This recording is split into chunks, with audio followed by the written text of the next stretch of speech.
முதல்ல பெரிமீட்டர் கண்டுபிடிப்போம். பெரிமீட்டர் பாருங்கள், இந்த ஆர்க் லென்த்து 4 இருக்குது இல்லையா? ஒரு சர்க்கிளில் 4ஆக பிரித்தோம் அப்படின்னா ஆர்க் லென்த்து 4ஆக வரும் இல்லையா? அப்போது இந்த சர்க்கிளோட பெரிமீட்டர் கண்டுபிடிச்சிட்டாலே இந்த 4 ஆர்க் லென்த்தையும் நம்ம கண்டுபிடிச்சிடலாம். ஓகேவா? அப்போ என்ன ஆர்க் லென்த் ஃபார்முலா என்னது? பெரிமீட்டர் ஃபார்முலா என்னது? சர்க்கிளோட பெரிமீட்டர் ஃபார்முலா 2πr இல்லையா?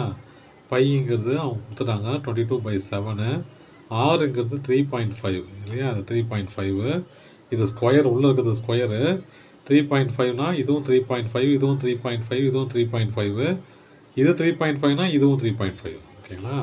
அப்போது 2 × 22/7 × 3.5 கேன்சல் பண்ணால் 0.5. இதை மல்டிப்ளை பண்ணிக்கணும். 22 × 2 44 × 0.5. அப்போது 44 × 5 எவ்வளோ பாருங்கள்? 0.5 வச்சுங்க. 22 22 இல்லையா? 0.2 ஒரு நம்பர் தள்ளி விழுந்தது ஒரு நம்பர்.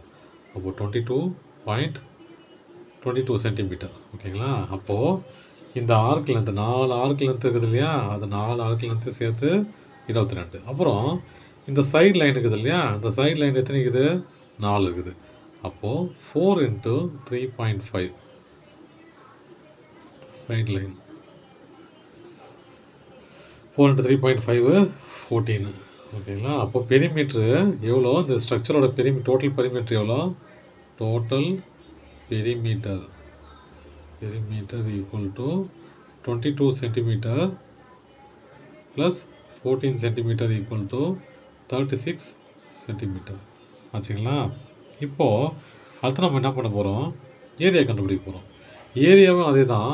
இங்கே என்ன இருக்குது? ஒரு குவாட்ரண்ட்டு, 2 குவாட்ரண்ட்டு, 3, 4. அப்போது ஒரு சர்க்கிளில் 4 பகுதியை பிரித்தா தான் இதெல்லாமே இல்லையா? இந்த பகுதி தான் இந்த சர்க்கிள் தான் இப்படி பிரிஞ்சுக்குது. ஓகேங்களா? இல்லைனா இந்த 4 பகுதி சேர்ந்தால் ஒரு சர்க்கிள்னு வச்சுக்கலாம். அப்புறம் இன்னொரு ஸ்ட்ரக்சர் என்ன இருக்குது? இது இருக்குது. அப்போது ஸ்கொயராக இருக்குது. அப்போ 2 ஏரியா இருக்குது இல்லையா? சர்க்கிளும் இருக்குது, ஸ்கொயராக இருக்குது. 4 சேர்ந்தா சர்க்கிளு, நடுவில் ஒரு ஸ்கொயராக இருக்குது. அப்போது area equal to circle plus square இல்லையா? சர்க்கிளோட சைடும் 3.5, ஸ்கொயரோட சைடும் 3.5, சர்க்கிளோட சைடும் 3.5. சர்க்கிளோட ஃபார்முலா என்னது? Area formula πr².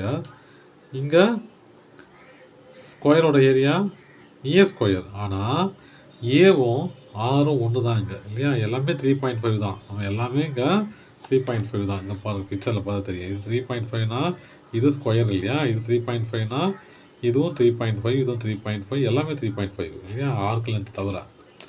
இப்போது இதை அதுதான் a = rன்னு எடுத்துக்கிறேன். இப்படி இங்கே கூட எடுத்துங்க. a = rன்னு கொடுத்து எடுத்துங்க. இப்போ r² வெளியேற்றலாம். r² = π + 1. பைங்கிறதுனாது ஆறுங்கிறது கொடுத்துட்டான் 3.5, பைங்கிறது 22/7 இல்லையா? அப்போது 3.5 ஸ்கொயர் இன்ட்டு 22/7 + 1 கிராஸ் மல்டிப்ளை பண்ணால் 3.5 × 3.5 22 + 7 எவ்வளோ? 7 இல்லையா? அப்போ 3.5 × 3.5 இதனால் 2 ஆட் பண்ணால் 29/7. இப்போ இதை கேன்சல் பண்ணால் 0.5. இப்போ மல்டிப்ளை பண்ணிக்க வேண்டியதான். 35 3.5 × 0.5. 5 5s are 25, 5 2, 5 3s are 15, 17. ஆச்சுங்களா? அப்போது 1. ஏன்னா 2 நம்பர் தள்ளி புள்ளிக்குது இல்லையா? அப்போ 2 நம்பர் தள்ளி புள்ளி வச்சா 1.75 × 29. மல்டிப்ளை பண்ணிக்கலாம். 1.75 × 29. 9 5s are 45, 5 4, 9 7s are 63, 67 6, 1 9s are 9, 15, 2 5s are 10, 1, 2 7s are 14, 15, 5 1, 1 2s are 2, 3. அப்போது 5 7 10 1 5. அப்போ ஏரியா எவ்வளோ? 50.75 சென்டிமீட்டர் தான் எல்லாமே. ஆமாம், சென்டிமீட்டர் ஸ்கொயர். தேங்க்யூ.